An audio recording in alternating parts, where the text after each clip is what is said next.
Heaven sent you to me. I'm just hoping that I'll be your number one. Beat history. Yeah, every time I come around, you get it done. I look around since city's cold and empty. No one's around to judge me. Cops pulling up like I'm giving drugs. Nah. I'm a pop star, not a doctor. I'm always fucking up and wrecking shit. It seems like I perfected it. I offer you my love. I hope you take it like some medicine. Tell me ain't nobody better than me. I think that there's better than me. You set me free. So put your best face on. Everybody pretend you know this song. Everybody come hands on my wrist, so we call me ice cream. You could double dip, cause I know you like me. I'm savage, love. Give somebody break your heart. Looking like you need to take it so rock. That's a wet ass pussy. Knock it down in the pot. You say this what you want.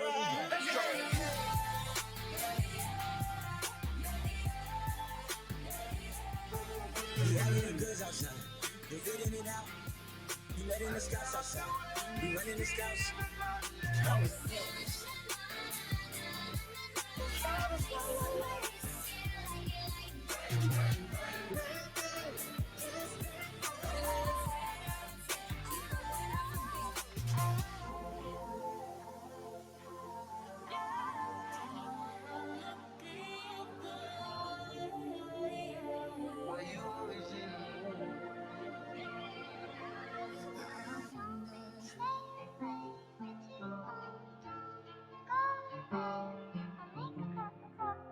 Working on a weekend like usual. Yeah, these are my only intentions. Vintage tee, brand new phone, high heels on, cobblestones. When you are young, they assume you know nothing. And everything is not the same now. It feels like all our lives have changed. Maybe when I'm older it'll all calm down, but it's killing me now. I don't wanna be alone. I think I've seen this film before, and I didn't like the ending. I'm not your problem anymore. Golden. That the way you hold me, hold me, hold me, hold me, hold me. You didn't even feel so holy, holy, holy, holy, holy. I sleep so well. I hope she comes along and wrecks every one of your plans. I hope it's when your last night to put a rock on her hand. I say that I'm through, but this song's still for you. Sometimes we laugh, sometimes we cry, but I guess you know now. Baby. Now I'm only falling slowly, falling me right. But if you had it all, nobody to call. Is it something wrong with me? It's like to be lost. All my scars, bleeding. I'm falling again. Let's just forgive all. You know, 'cause I do. Before you, you're so golden. I don't wanna be alone. You're so golden. I do, yeah. I love to see me from your point of view.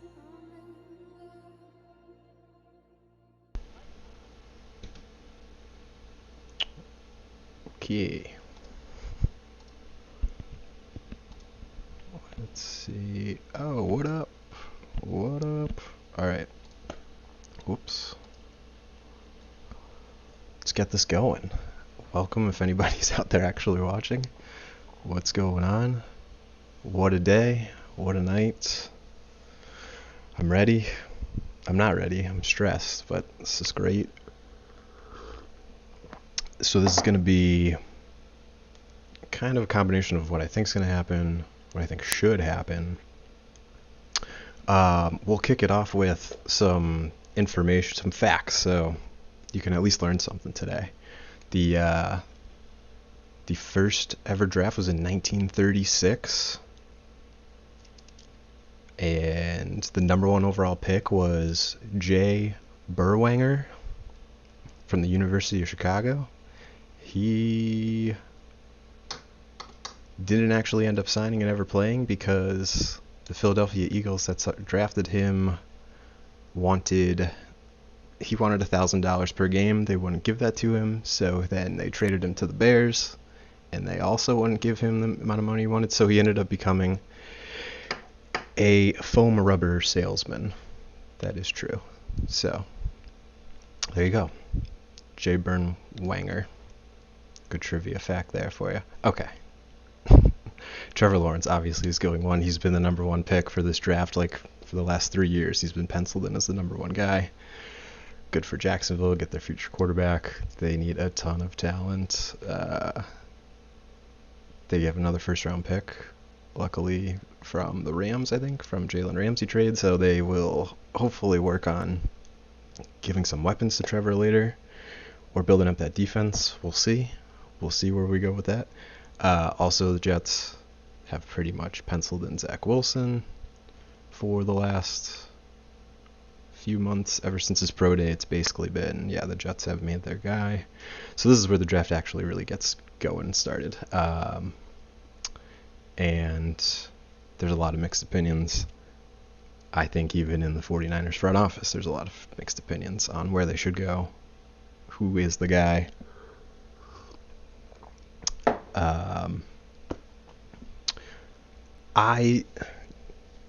I think it should be Justin Fields. I like Justin Fields a lot, but the more I kind of listen to what Kyle Shanahan was saying at that press conference, it was all kind of weird and wonky. It's going to be I ultimately do think Trey Lance is the pick, and I think a lot of people are thinking it's Mac Jones right now, but in an hour and a half, we'll find out for real. But I just think Trey Lance has checked all the boxes for me. Mac Jones is good, but he's not the new wave of quarterbacks. He's not mobile whatsoever. He never rushed the ball once. I just think Kyle Shanahan wants more of an athlete that can run the play action, roll out of that in that offense. I don't know. I think Mac Jones ends up being the pick, but I think Trey Lance would be a better. I actually think Justin Fields would be the best option here, but it seems like he's off the board for them, which I don't really understand. I really like Justin Fields. We're gonna find an interesting spot for him later. So next with the Falcons, they have some needs definitely on defense. Secondary, like, they would love to get a cornerback. It's just you can't pass up a talent like this. There is no cornerback that I would say that you could take. These two guys are going to go high, but Kyle Pitts is just an amazing freak of an athlete. He is if I can still, nice. Yeah, 6'5". He's like 250 now. He's Brock Lesnar as your tight end. It's just, he's a beast. So I think they have to go with Matt Ryan's contract is just untradeable. Unfortunately, he's going to be on the team next year because cutting him, they have to pay him like $40 million if they cut him next year. So I'm sorry. I don't think you're trading him. I think Matt Ryan is your quarterback this year and next year. I say go with Kyle Pitts. You still got Calvin Ridley. Maybe you trade Julio. The Julio trade rumors are kind of interesting. Who's leaking that info? Is it the Falcons just trying to figure out what they could get for him? Is it Julio getting pissed off and he's just floating that out there? I think it was the Falcons just kind of wanted to know what they could get for him, because he is making $23 million this season and Julio makes $19 million against cap next season. That's a lot of money, and they're gonna have to pay Calvin Ridley at some point too. So Kyle Pitts, some people have him as like the best player in the draft, just behind Trevor Lawrence, I guess, to get him at 4. I think you do it. I'd love for him to fall 6 to Miami. Don't think it happens. Cincinnati, I think a lot of people have penciled in Jamar Chase forever, just because you get the reunion with Joe Burrow. But I think the injury to Joe Burrow last season, because that offensive line was so crummy, I think you really do have to invest in it. And I've seen Penei Sewell drop in some mocks to 11 or 12 even. It's just like, I think in this past year when you had COVID going on, and like you just have to take the sure things. Penei Sewell opted out, but that saves him from injuries from this past year. I think he seemed like coming into the season, if it was a normal year, he would have been the number one tackle anyways. He just had a chance to work out, get himself in shape constantly. So I think you protect Joe Burrow. I wouldn't mind if Penei Sewell dropped to Miami as well. I would take him, but I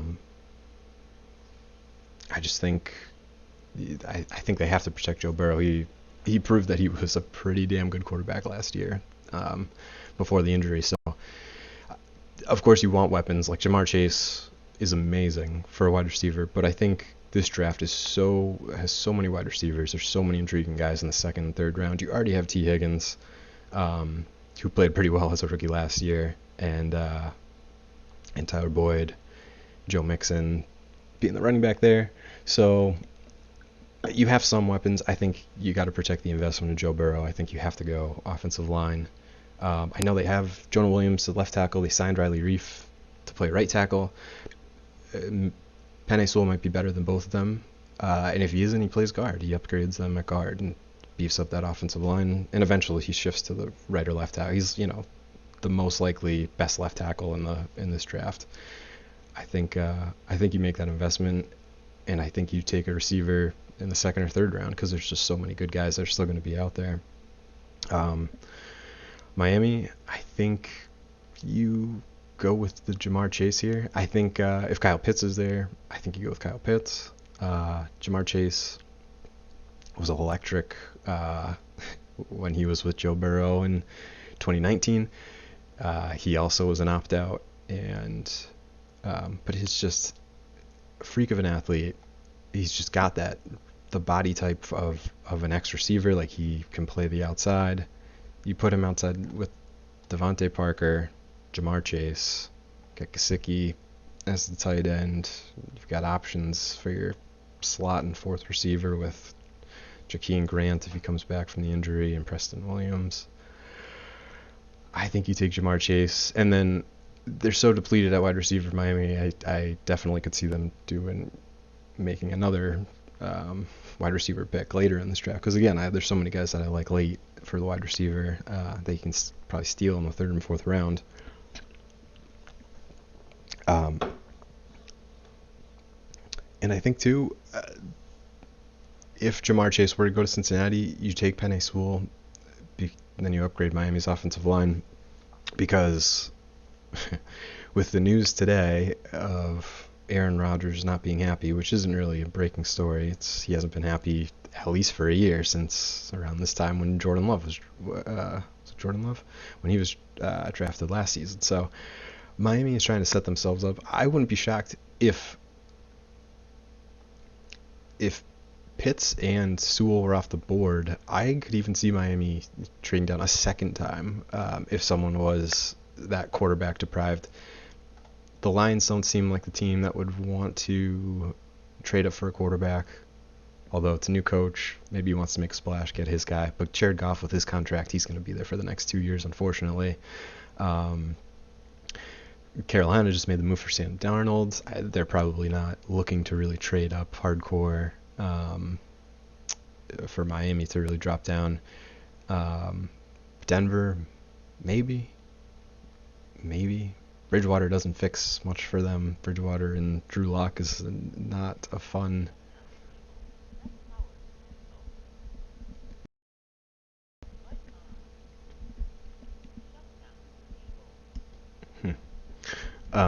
Anyway, sorry. That's freaking out. The Broncos, yeah, I could see them maybe wanting to trade up, but again, they don't want to give away a ton of assets. They have a ton of cap space next season. And then, The Vikings, do they want to trade up for a quarterback? No. Patriots, do they want to trade up for a quarterback? Maybe. They never want to trade up, but those are the only realistic teams that I could actually see Miami wanting to trade down with again. But, I mean, there's two guys. There's Justin Fields and Mac Jones on the board right now. I'm not predicting any trades because to do trades through this website costs $10, and I'm too cheap for that. So we're just going to project everything as is. But I definitely do think Miami could shock people again and trade down again because they want to continue to collect assets. I think they want to go all in on Tua for the most part, but they really want to just build around Tua. And then what they really want to do after that is see if Tua's the guy, give him every opportunity, and if he isn't, they keep collecting these draft picks. They've got the 49ers draft picks next season and in 2023, so, and a third rounder next season. So additionally in addition to their own picks, so they're trying to accumulate all the ammunition they need for going all in on Aaron Rodgers. Russell Wilson was upset for a second there. Who knows? But I think Miami's setting themselves up to say, oh, look at what Tampa Bay just did. If any aging veteran quarterbacks that are an upgrade from Tua want to come to South Beach, we've got all this talent here. So it'll be interesting to see who's available at 6 for them. I think Pitts would be my number 1 for them. I think Sewell would be my number 2 for them, just because I like so many receivers that they could steal. Even at 18, their actual first round pick that they owned, or in the second round, they have a couple second round picks too. Thank you again, Houston Texans and Laramie Tunsil, the gift that keeps on giving. The greatest video of anyone ever smoking weed that has accumulated so much for Miami. Anyways, moving on. Sorry. So the Lions are at the beginning of a complete rebuild, in my opinion. I don't know if they want to admit that, but it is. They should sell off everything, start from scratch, because it's kind of the only way you can do it in this league. If you're mediocre, being a Dolphins fan for the last, watching them for the last 20 years, it seems like they're 7-9, 8-8 every season, and you just continue to be that way. I think they should bottom out completely, start taking the safest picks they can, build a future, get as many assets. Maybe, what's his name? Campbell? Is that the new coach's name? Used to be the Dolphins coach for a second there. I don't know why I'm blanking on his name. But maybe he wants to make a splash, get a quarterback. If Mac Jones and Justin Fields are on the board, I really doubt it. I think they go safe. He was an opt-out also, but again, this guy is a beast. He's future left tackle kind of guy. You beef up that offensive line. You start there. Again, Jared Goff with his contract. Unfortunately, he's going to be with the Lions for the next couple of years. They traded away Stafford just to get the first-round picks, really. And I think they get it. I think they know they have to rebuild. They lost Galladay. They lost Marvin Jones Jr., so they obviously need some weapons. Jalen Waddle, Devontae Smith, very much in play here. They took the cornerback in the 3rd overall last year's draft, so I don't see them taking Surtain or Horn, even though it is a need, and they very much need some secondary help and wide receiver help. Again, there's just so many needs. I think I would take Rashawn Slater, start building up that offensive line, and then you figure out quarterback next year or the year after that. The Lions might be the worst team in football, honestly. Like they could be fighting for the number 1 pick next year. So I think there's no reason to think about a quarterback. You just build towards that. You just start building up towards that, and then you hope a quarterback can fall to you at some point, or you make the move to go get it. So we're going Rashawn Slater here. Now we're up to the Panthers and Sam Darnold's Carolina Panthers. I could see them with Waddle on the board or Devontae Smith on the board, wanting to upgrade wide receiver because they lost Curtis Samuel. But And then some people say, oh, it doesn't rule them out from taking a quarterback. They might still invest in one, even though they just gave up a second, a fourth, and a sixth for Darnold. But I just don't see Justin Fields or Mac Jones making sense for them here. I think if Rashawn Slater was on the board or Penei Sewell, they would go with that. I think they kick it off with breaking the trend of all offense so far. I think we take our first defensive player, and it might not be the one most people think, but we're going Patrick Surtain the second, because their secondary is pretty awful.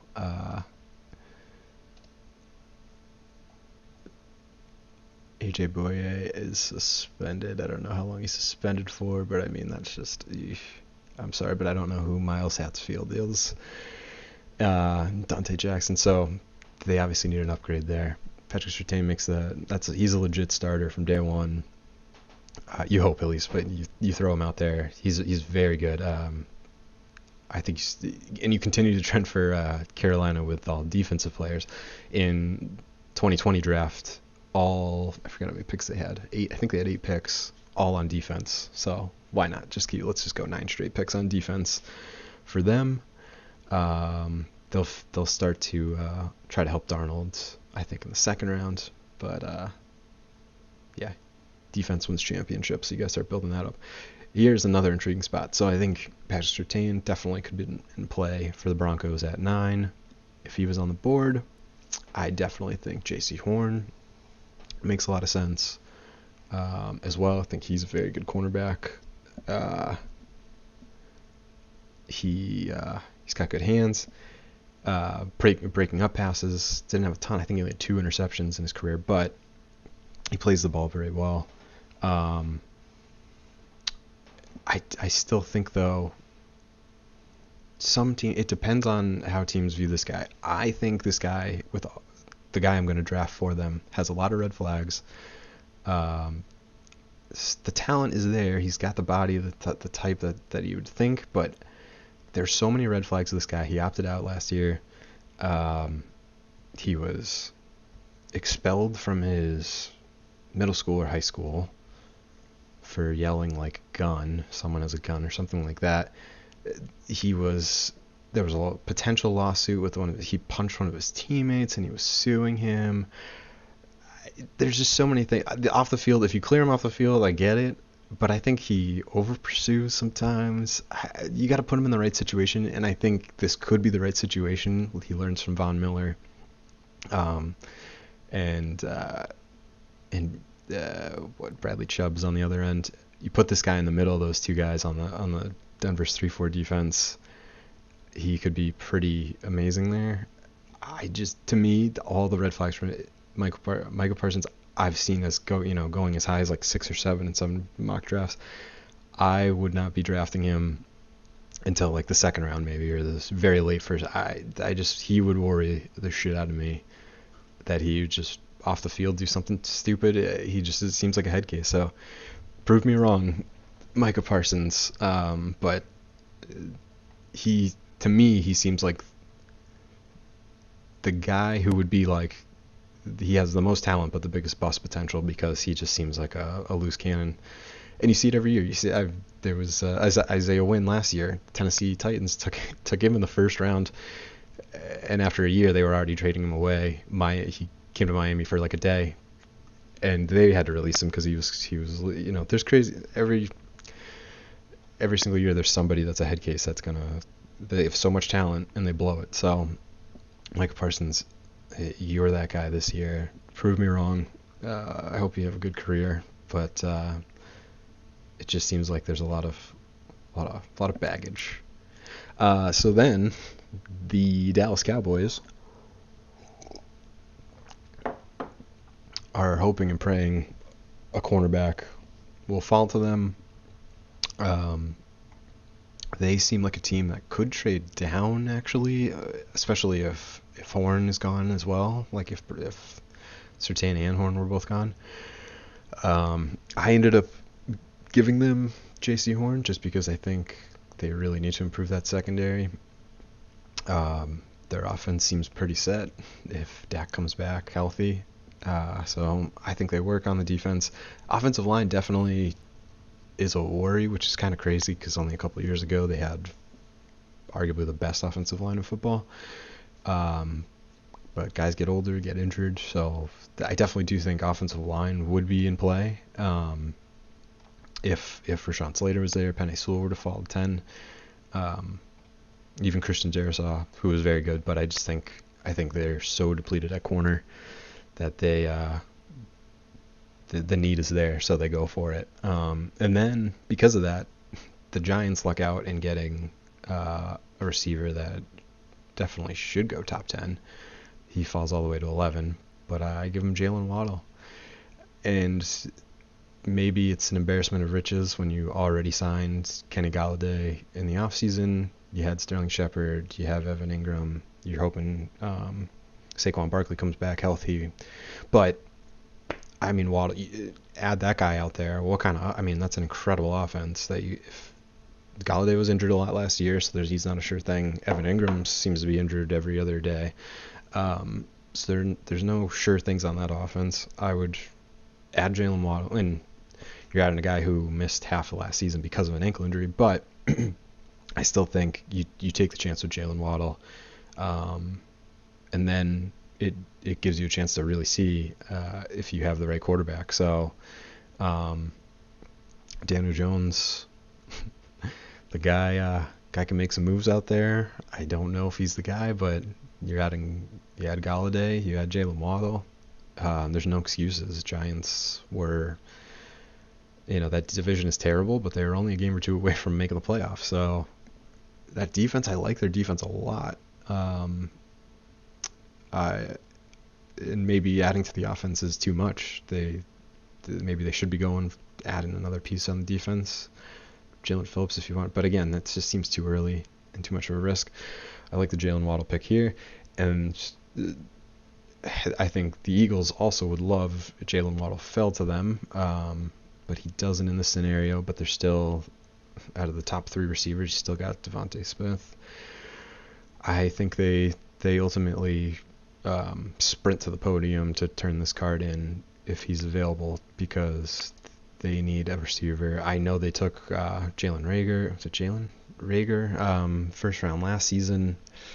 He didn't work out so well, especially because he was picked one pick in front of Justin Jefferson, who was incredible last season. So I'm sure Eagles fans are pissed and regret that a little bit.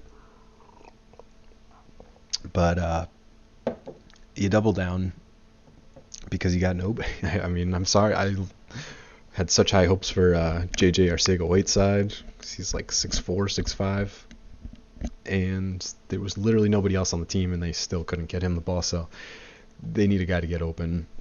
Monte Smith is small, but he is. You can put him on the outside. I think he can play in the slot. I mean, he can play in any position really. He just gets open. He just seems like he's always open. He's got good speed. Even if Miami took him at 6, I couldn't be too upset about it. I mean, he won the Heisman. He was incredible last season. And again, you're at Alabama. You have a ton of talent around you, but DeVonta Smith, the last couple of years, he's been so good. And the Eagles are desperate for it. So good for the Eagles. They pick up Miami's first round pick next year to move back from 6 to 12. And they get a receiver who they could have taken at 6. So great move for the Eagles. I don't know if they're willing to admit it either. But they are at a complete rebuild.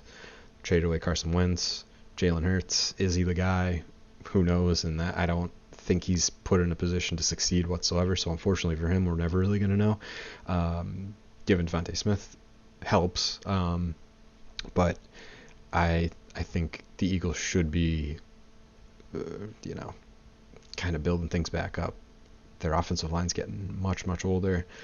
But for now, you take a guy who you could have taken at 6, and you get a first-round pick next year. They're definitely, I think, trending in the right direction. After you get rid of Carson Wentz, I think that was the right move.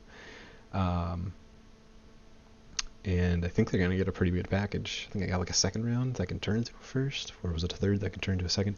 Either way, they got out of that contract somehow, and I think the future, it was kind of a dark cloud that whole season with Carson Wentz last year, so it's time to move on. Moving on to the Chargers, you got to protect your future star. Well, maybe even already star. I think he was Rookie of the Year with Justin Herbert. Offensive line needs help, a lot of help. And I think I had this guy penciled in my mock draft like 2 months ago, and it still hasn't changed because of the versatility.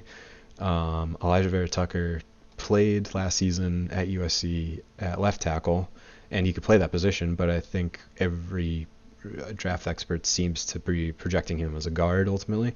Either way, if he's a guard, he's a guard, but he's going to be an upgrade on that offensive line, and it helps Justin Herbert out. There's a lot of positions I think the Chargers could use. There's a couple pieces on that defense that are really good, but again, there's injuries a lot. It's a shame. I like the Chargers team, but they're another one that's starting to become that, like, are we going to go 8-8 every year and ever make that leap? I guess they bottomed out. They were able to get Justin Herbert with the 6th overall pick last season, so they've got their future quarterback. They just have to protect him, build around him. And Alijah Vera-Tucker, maybe he plays tackle, but I think, like every expert says, he ultimately ends up playing guard, but there's the versatility there. If they need him to fill in left or right tackle, he can do it. So we've been ignoring the fact that these top 2 quarterbacks have just been sitting on the top of the board forever.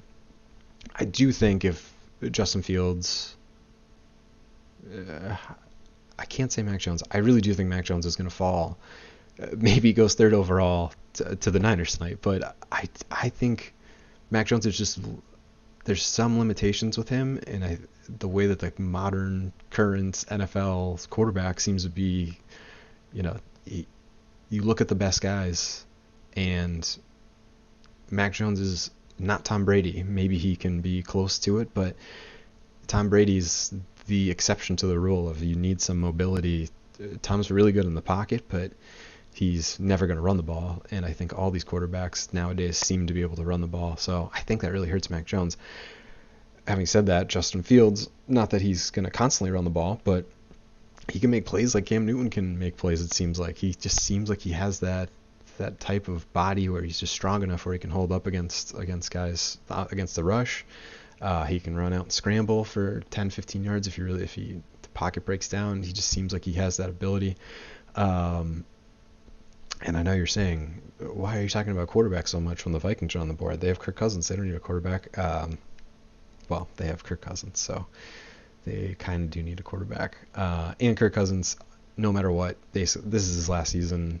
He's making like $30-something million this year.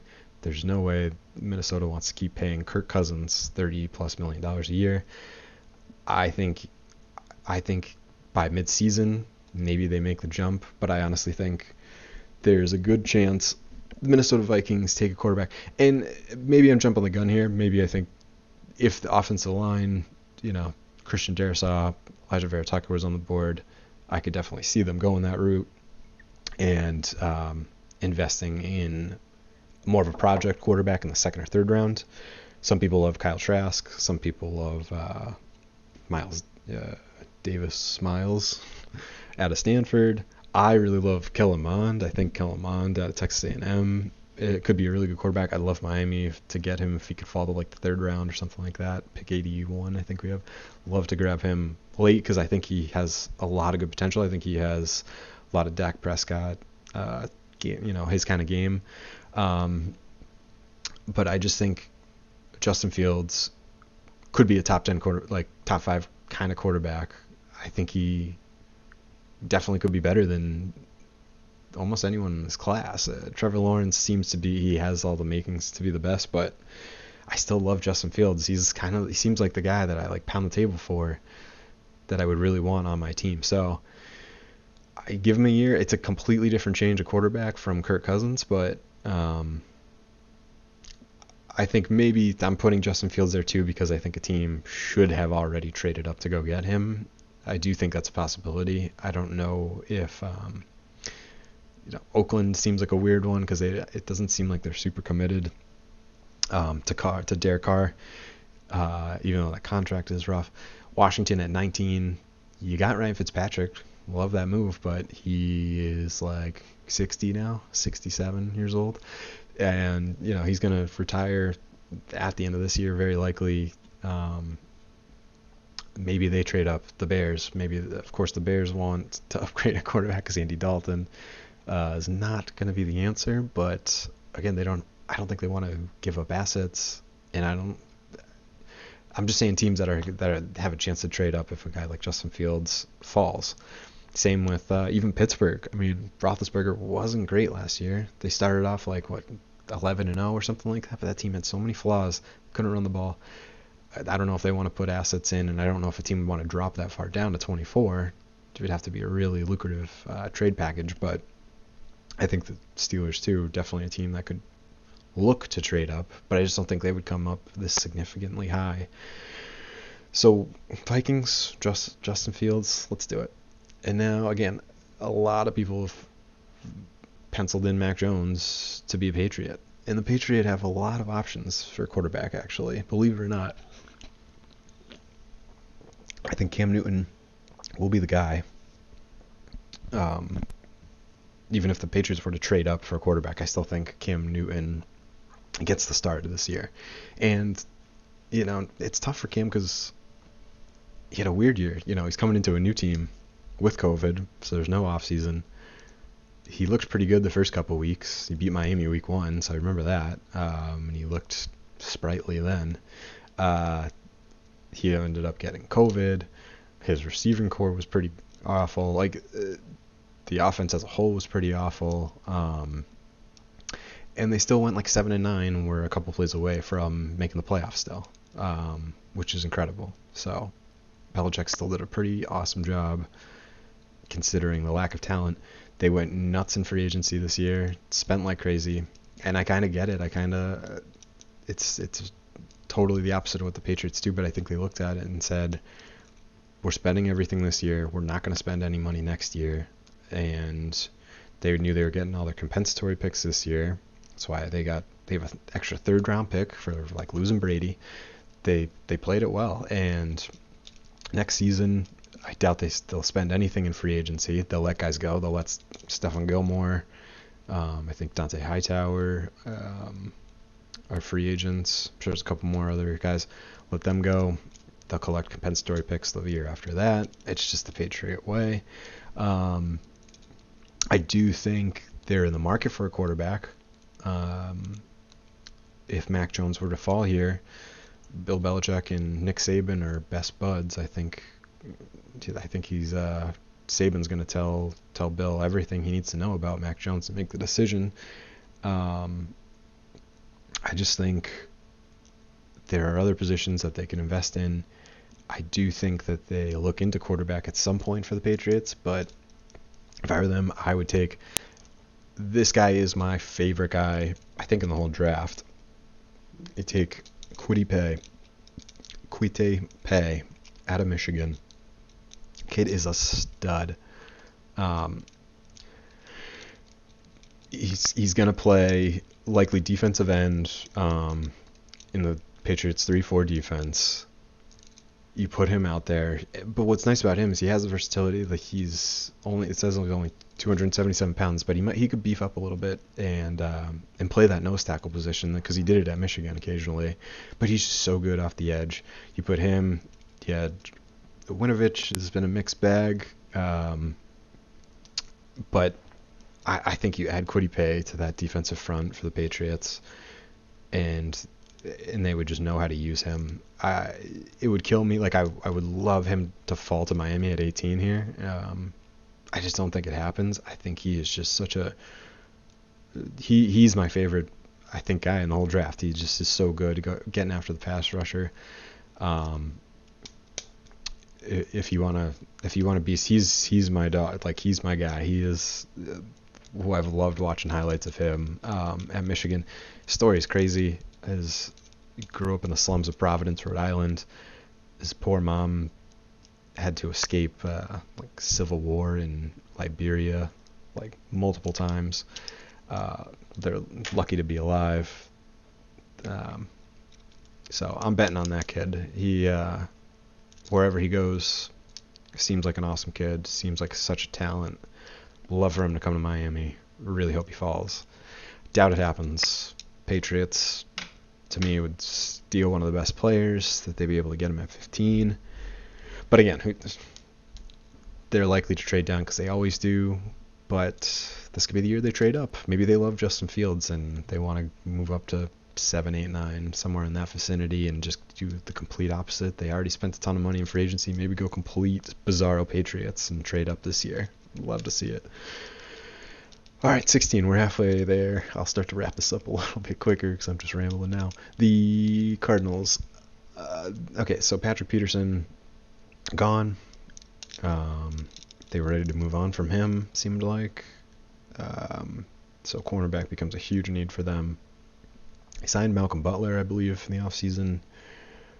Brian Murphy Jr. still there. I think they have Robert Alford as well. But again, secondary is such an issue for them. So I do think it might seem like a reach, but some people love this kid. And I guess the argument at this point starts to become Greg Newsome or Caleb Farley. And Caleb Farley fell so far because of all his injuries. I think Caleb Farley is very good. A lot of people consider him the best cornerback in this draft, but he's had these back surgeries. I guess it was the same kind of back surgery that Tiger Woods had. That doesn't sound good. He's had it twice now, this surgery. He opted out this last year. That I can totally understand, though. It's funny. Some guys get a pass with the opt-out. It seems like Caleb Farley is getting criticized for opting out. The poor kid, he lost his mother to breast cancer in like 2018. So he's like, I don't want to take any health concerns and issues, and people were still giving him a lot of shit. So I feel bad for that kid. I hope he ends up being a first-round pick. With all the injuries, I wouldn't take him until the second round. That's why Greg Newsome ends up being the pick for me here, just because he seems safer. And the need is just so much that they have to invest in the cornerback at this point. The Raiders, who the heck knows what the Raiders are going to do? They seem to always kind of throw a curveball. I wouldn't be surprised. I think they would love if like Michael Parsons fell. I originally had him go into there. But I think they would be pretty happy to continue to fix that offensive line. Or not fix. I thought their offensive line was okay last year. They just decided they hated it. And Gruden decided he hated all these guys, so let's move on. So he decided to get rid of half the offensive line. So they're going to have to start rebuilding that. Christian Darrisaw helps for sure. But again, they're such wild cards. I wouldn't be surprised if they just went off the reservation. Jeremiah Owusu-Koramoah, for him still being here, I don't know why they have him ranked 30th. I love him. I think he should be ranked a lot higher. He should go at some point soon. But it seems like according to its rankings and needs, so we're gonna go there. So Miami, again, we talked about earlier, they have a lot of options. It all kind of depends on what they do at 6. Do they try to trade down? Do they take Penei Sewell on the offensive line? Or do they end up taking Jamar Chase like we had in this mock? I think they do that, and then they decide they can take a luxury pick for the most part at this point. Jalen Phillips, the story with Jalen Phillips originally went to UCLA. Poor kid had concussions and injuries and retired completely from football for a little while, and then eventually decided to get back into it. He transferred to the University of Miami. He had an incredible year this past year at Miami. So I think the Dolphins just decide this kid is so talented. If he can stay healthy, what a steal. You put him in this Brian Flores 3-4 defense. Christian Wilkins on one end, Jalen Phillips on the other, and I like it. I think it's it's definitely a gamble because he has all these injuries, but I think at 18 Miami can take a chance, considering they have the extra third rounder next year. They have the extra first rounder from in 2 years from the 49ers trade. So let him take Jalen Phillips there. It seems like I'm just kind of going best player available. That's not true. It's just kind of how these are pretty good rankings. Of course, there's a ton of guys that I do love here that we'll get to, but this year's going to be so unpredictable more than any other year because of COVID. These opt-out guys. What's interesting too is a lot of the player pool. Is most seasons scouts are going through thousands of players. This year was a little different just because with COVID happening, they allowed seniors to have a fifth year. So a lot of guys are saying, screw it, it's unlikely I was going to get drafted. I'm going to go back for my senior year and go back for my fifth year senior kind of deal. So there's just some guys that you just don't know. The other thing too, I think mocks are going to be so bad and all over the place because we don't have the medicals, and a lot of teams don't have the medicals. There was no combine in Indianapolis this year where these guys have all these, they get seen by all these doctors and everyone can examine them, and then these medical reports get sent out to the league. That didn't happen this year. So you're going off of pro days, and you can't bring these guys into your facilities to have your own doctors look at them. So I think if we start to see guys drop in this draft, it's because these teams are just worried of their injury history or their injury potential. So Jalen Phillips, he's super talented. He was like the number one high school recruit coming out, I believe, his year in like 2017, 2018, something like that. And then injuries slowed him down. So we'll see. He's such a question mark. It's do you take a chance with a guy with these kind of injuries? Now moving on to the Washington football team.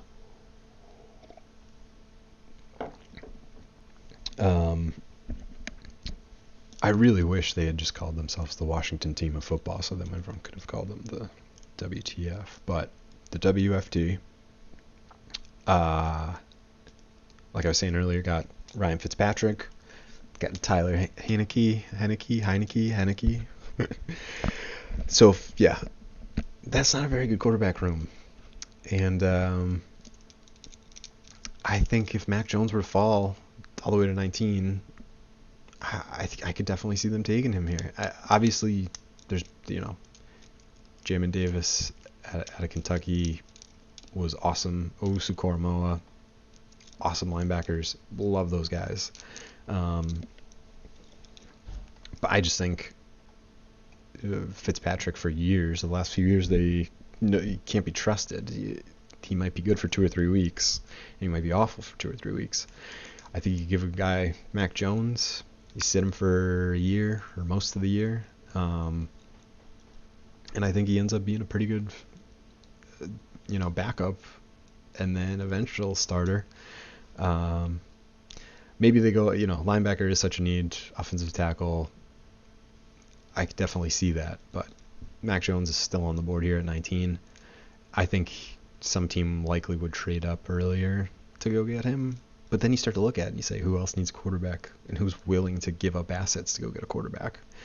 Not many teams. So we're going to say he falls here. He probably goes number 3 overall tonight in about an hour to the Niners, but less than an hour. We're 10 minutes up. Okay. Let's fly through this here. Anyway, long story short, Mac Jones. Let's go. Team would love to get a quarterback. They would love, I think, if Mac Jones fell to them. Didn't happen. Sorry. I think it's too bad because there's so many guys that I do like on Chicago, but they should kind of be rebuilding. I think that offensive tackle is such a huge need for them. They go Tevin Jenkins. They say maybe the meanest kid's got a mean streak. Maybe the meanest kid in the draft. That would be nice to help Chicago's offensive line. I think they're a team that definitely wants a quarterback, but they're going to take one of those later project guys in like the 3rd round. maybe even wait till day 3. Colts are in a pretty good position, except Carson Wentz, their quarterback. Maybe they would take offensive line help here with Leatherwood still on the board and another tackle that I liked, Cosme. Yeah, Landon Dickerson's very good too. He just has a lot of injuries. I ultimately ended up giving them Azeez Ojulari. I think he is a pretty exciting outside end. He can be versatile. He can either be an outside edge guy, or he can be an outside linebacker. That's probably where he'll be used, but I can definitely see him being used as an edge guy on the D-line too.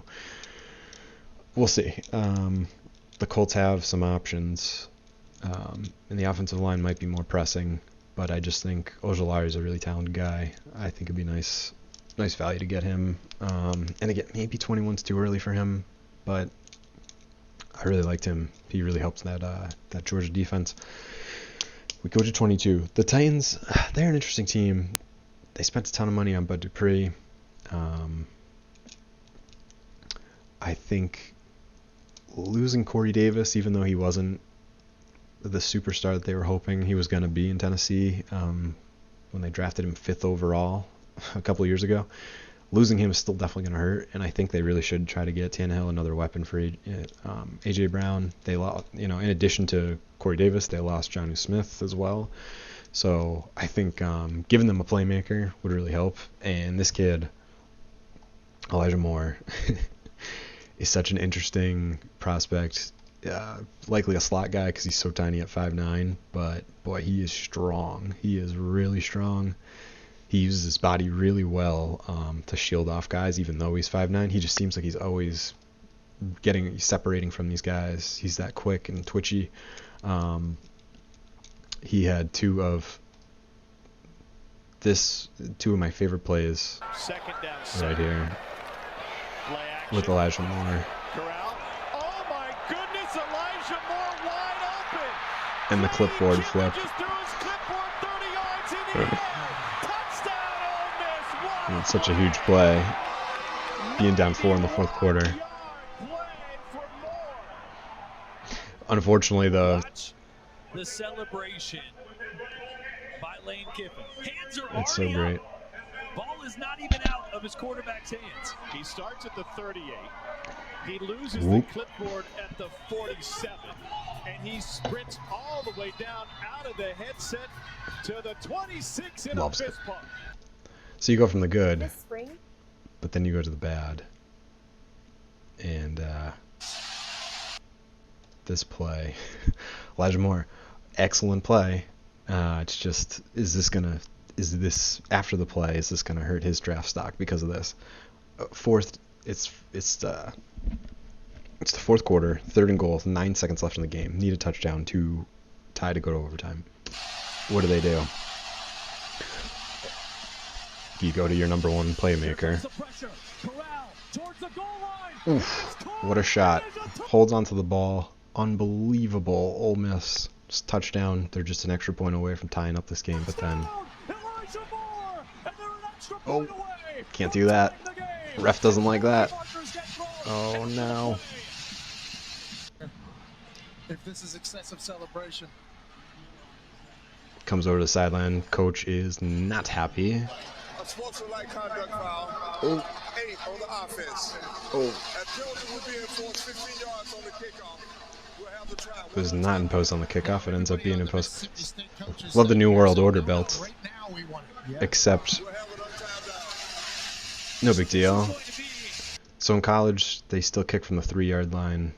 So it's such a chip shot. They push it back to the 18 because of the penalty. So it's a 35-yard field goal here. Just have to make a 35-yard field goal to tie the game and go to overtime. Oh, what a celebration, and it's wide right.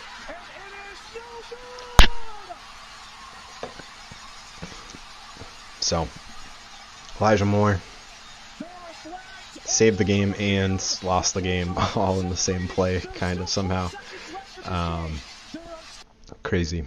Sorry about that. So anyways, we're going to Elijah Moore. Kid's super talented.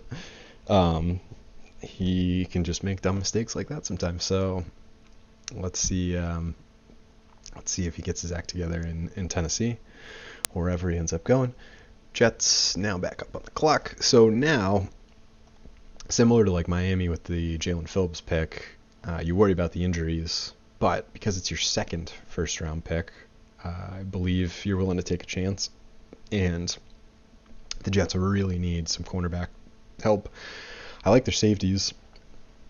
May is one of my favorite players in football. So they've got good safeties. They don't have good cornerbacks. I think you take a gamble on Caleb Farley.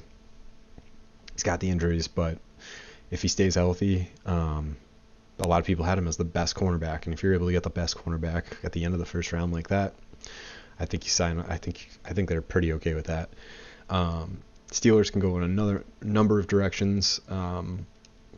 Losing Bud Dupree at linebacker, Bud Dupree out of Kentucky. They could replace him very easily with Jamin Davis, another linebacker out of Kentucky. Not necessarily the same player, but Jamin Davis was awesome, leader of that Kentucky defense. He seems like he's going to be a stud, and at 24, it might be even too late to be drafting him. He might go even before that because he's that good. But their running game was terrible last year, and Najee Harris is on the board. It's tough for me to want to take a running back in the first round. I very much agree with that philosophy. You shouldn't be doing that. So, Jesus, it's 2 minutes of 8. Okay, so let's just go. Beef up that offensive line. That's how you help your running game the most.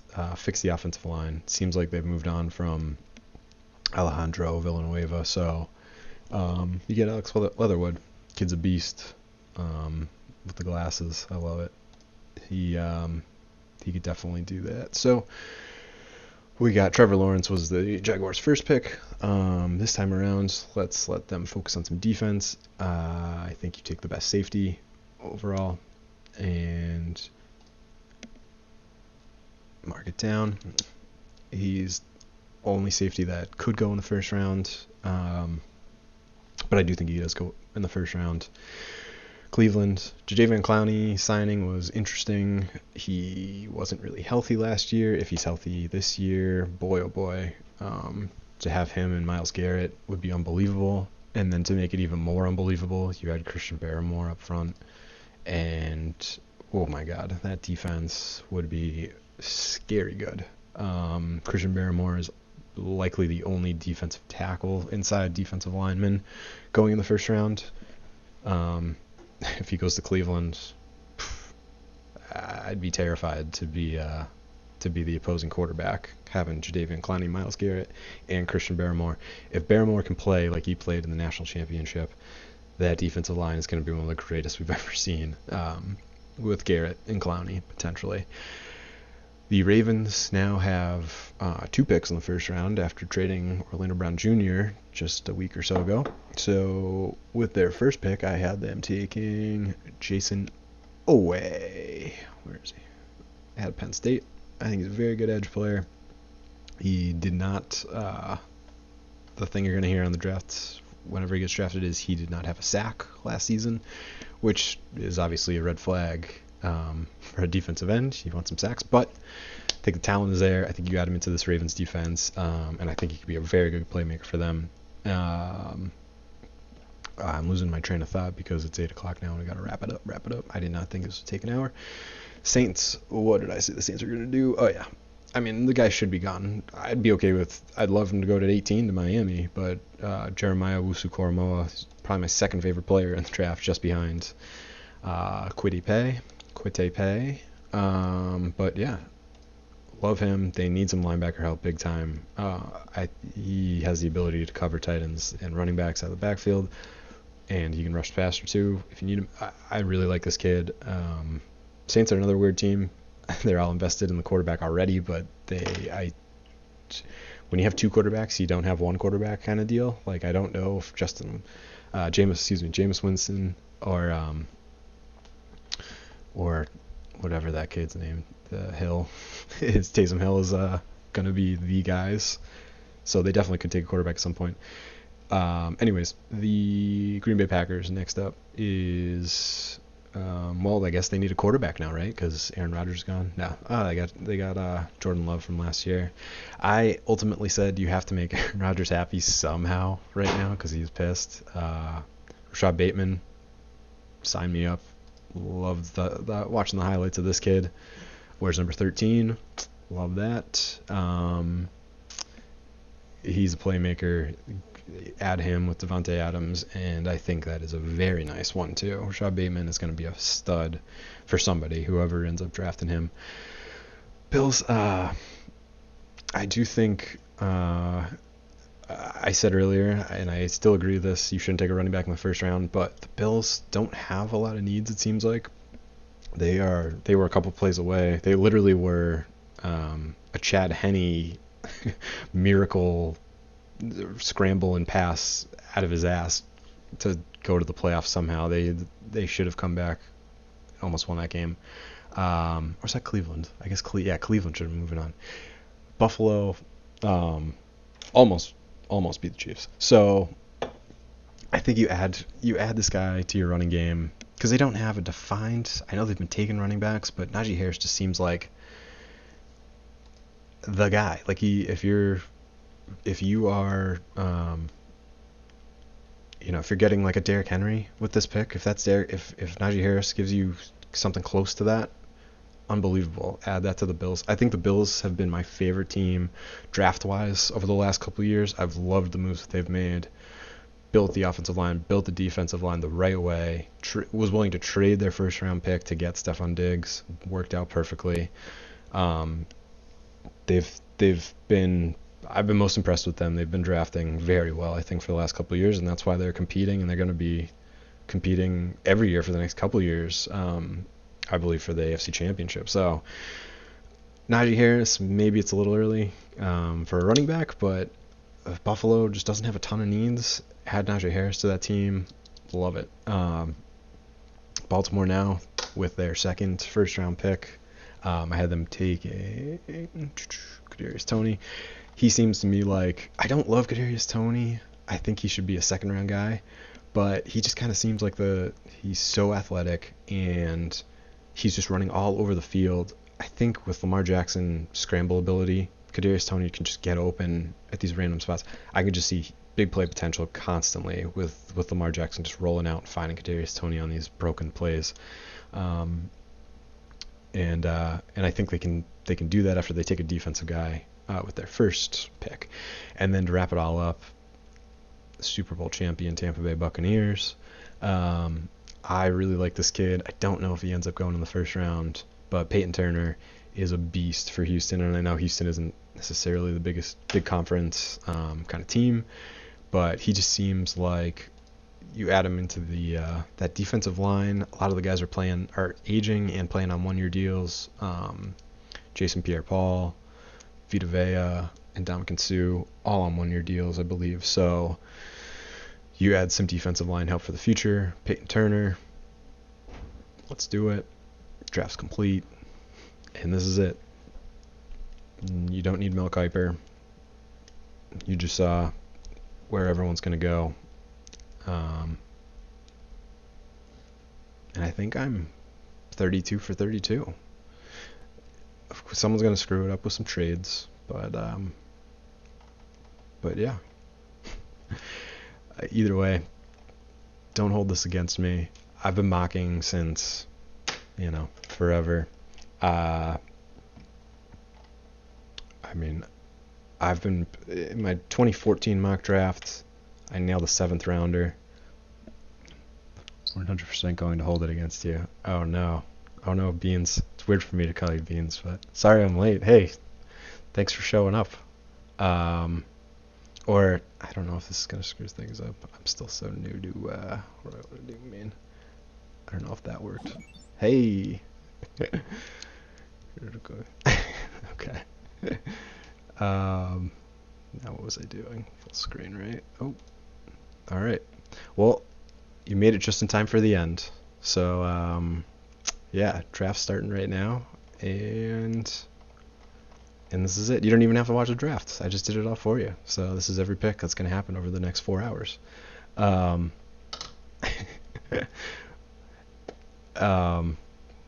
Yeah, so let's see if we've actually started here.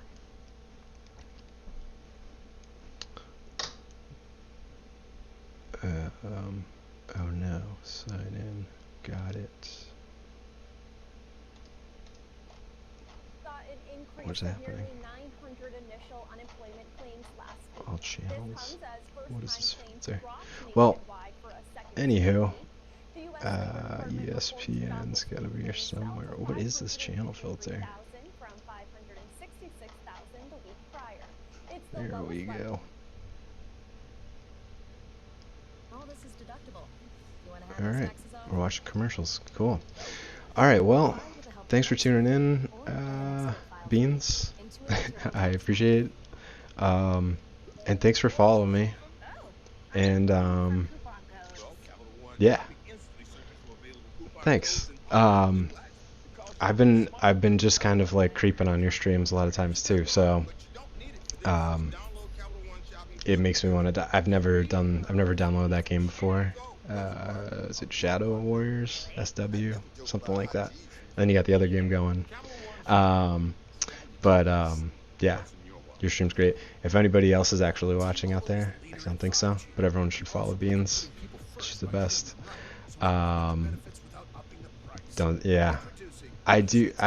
You always need some kind of time waster though. Like I was doing like Pokemon Go as just like something to mess around with, and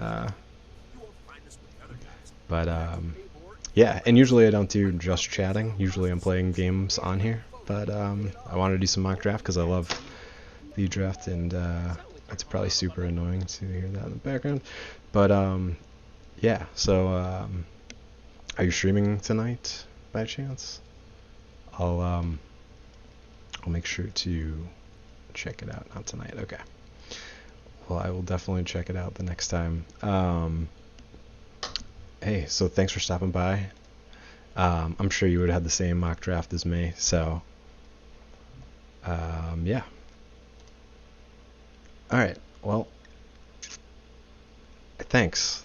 Thank you very much. I appreciate that. Alright, cool. I'll talk to you later. I'll see you on your next stream.